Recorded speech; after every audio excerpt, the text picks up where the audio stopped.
Cara tentang persekutuan doa yang Ibu pimpin ini, Ibu sebagai pembina, mungkin bisa Ibu ceritakan suka dukanya, apalagi masa pandemi ibadah juga melalui Zoom ya? Ya. Sampai sekarang? Ya, sampai sekarang. Jadi waktu merintisnya itu 20 tahun yang lalu. Sudah ada? Sudah ada, itu datang ke rumah berdoa di rumah. Kumpul di rumah berdoa, itu pasangan suami istri datang berdoa di rumah. Sampai satu saat ada kejadian, pernah dengar mungkin bahwa di rumah saya dilarang berkumpul lebih dari 3 orang.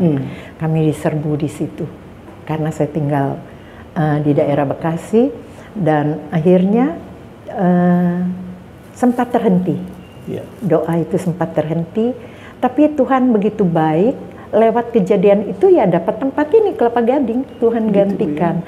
Nah, tapi wanita-wanita di sana yang persekutuan El Shaddai ini, mereka tidak berhenti, mereka tetap terus ada kerinduan. Sampai akhirnya pas masa-masa pandemi kemarin kita kumpul lagi, kita adakan bukan hanya persekutuan, tetapi karena persekutuan hanya 2 minggu sekali, tapi kita adakan yaitu setiap pagi belajar Alkitab.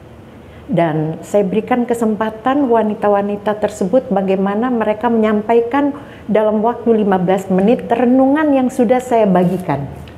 Jadi Alkitab kita baca dari sekian, lalu ada kisi-kisi, lalu mereka sampaikan renungan pagi berdasarkan apa yang sudah dibaca. Mereka melatih, walaupun awalnya sulit ya, tapi karena dilatih untuk mereka terus menyampaikan renungan pagi, sehingga ketika mereka katakan seumur hidup kami baru sekali ini nih kami belajar menyampaikan renungan, dan keuntungan yang mereka peroleh yaitu ketika ada persekutuan, di mana persekutuan keluarga, jadi kalau ada masalah hamba Tuhan yang tidak hadir, lalu mereka sendiri sudah bisa menyampaikan renungan firman Tuhan. Tentunya selain kita belajar firman Tuhan, kita juga mengadakan doa syafaat. Ini lintas gereja, Bu, ibu-ibu ini? Lintas gereja. Lintas gereja. Jadi interdenominasi ya. Begitu ada yang Katolik, ada yang juga HKBP, ada Protestan, ada karismatik, itu berkumpul setiap pagi jam 5. Kemudian begini Bu, Ibu selain memimpin sinode gereja, juga gereja Jemaat Anugerah di tempat ini, Ibu juga memimpin persekutuan doa El Shaddai.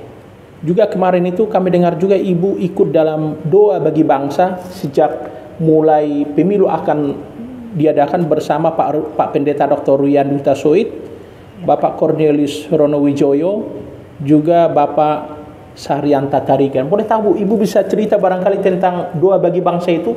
Ya, sebenarnya awalnya itu ketika diundang kita belum mempunyai pilihan siapa yang akan kita usung. Dan saya katakan maksudnya untuk pilpres Bu ya? Iya, pilpres. Jadi saya diundang untuk salah satu pengurus, pembina, anggota pembina. Jadi ketua pembinanya waktu itu Pak Royandi Huta Soit.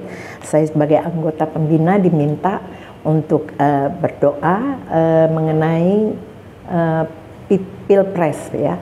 Tapi saya katakan waktu itu kepada yang mengundang saya, itu Ibu Rustika, saya katakan saya tidak berdoa untuk politiknya ya. Saya tidak mau terlibat dalam perpolitikannya, tapi saya akan berdoa bagi bangsa dan negara.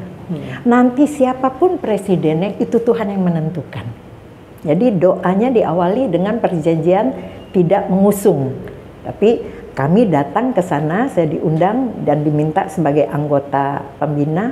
Saya datang, ketua pembina waktu itu Pak Royandi Huta Soit. Lalu saya juga nggak tahu kok bisa ketemu dengan Bapak Cornelius yang memang sahabat dari kami masih ya muda ya. Dan setelah itu saya coba bicarakan bahwa tujuan kami berdoa untuk bangsa dan negara. Dan kelanjutannya ya akhirnya ya seperti hari ini, di mana kami berdoa untuk Bapak Prabowo beserta wakilnya, dan akhirnya Tuhan berkenan untuk memilih mereka menjadi presiden dan wakil presiden satu putaran. Begitu Bu ya. Dan itu semua kuasa karena doa ya. Doa itu ketika kita menaikkan doa permohonan kita ya Tuhan berkenan, ya Tuhan akan turun tangan. Ya, kalau